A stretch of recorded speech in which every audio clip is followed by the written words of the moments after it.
সুপ্রভাত, নমস্কার বন্ধুরা। আসলে কোথাও গিয়ে কিছু আবিষ্কার করার টেন্ডেন্সিটা এসে গেছে সোশ্যাল মিডিয়া হওয়াতে। এসছিলাম বরপাতুরি দ্বাদশ শ্রেণী বিদ্যালয়ের সম্মুখে, যে রাস্তাটা চলে গেছে বিলোনিয়ার থেকে সোনামুড়া, তারই ঠিক স্কুলটার উল্টো দিকে পঞ্চায়েত অফিস। পঞ্চায়েত অফিসে আসলাম, এসে দেখলাম পঞ্চায়েত অফিসটার ধরনটা। সাধারণত অফিস এরকম হবে সেটা কিন্তু আপনি আশা করতে পারেন না। তো এই অফিসটা কিন্তু হয়েছিল বামফ্রন্ট আমলেই, অর্থাৎ বামফ্রন্টের আমলেই এই অফিস টিলাটা অফিস টিলা নাম রূপ ধারণ করেছে বিভিন্ন অফিস আসাতে। আগে ছিল একটা অফিস, শুধু ফরেস্ট অফিস, আর স্কুলটা ছিল। এখন এখানটাতে 4-5টা অফিস হয়ে গেছে।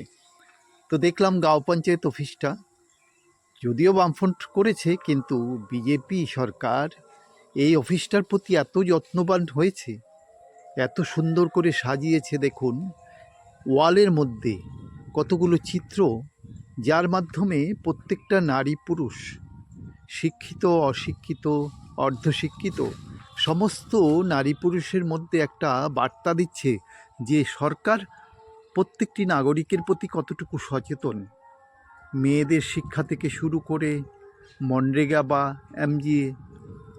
এমজিএ RM নাকি নতুন নাম হয়েছে, বা শৌচালয় বলুন, বা আপনার বিভিন্ন প্রকল্পের ছবিগুলো এখানটা দিয়ে মানুষকে সজাগ করার চেষ্টা করেছে। তো অফিস চত্বরটা দেখে কিন্তু আপনি মোটামুটি অবাকই হবেন।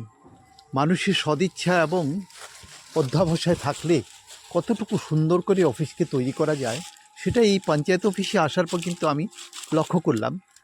দেখুন অফিস চত্বরটা, দেখলাম স্টাফগুলো অফিস চত্বরকে জল দিয়ে ভালো করে পরিষ্কার করে, পরবর্তী সকালে গেলাম, এখন 10টা বাজেনি, মানে 10টার সময় অফিস খুলবে, তাই জনসাধারণের জন্য পরিষ্কার পরিচ্ছন্ন করে অফিসটাকে তৈরি করছে। মনে হচ্ছে কোনো মন্দির বা কোনো প্রতিষ্ঠান, হ্যাঁ, মানুষকে ফুল দিয়ে সাজিয়ে অফিসটাকে এত সুন্দর করেছে, সত্যি এটা দেখার মতো এবং প্রশংসা করার মতো।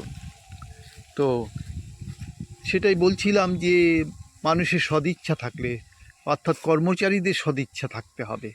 শুধু গভর্নমেন্টের সদিচ্ছায় হবে না, কর্মচারীরও সদিচ্ছা থাকতে হবে, যারা সবসময় এখানটাতে ডিউটি করে।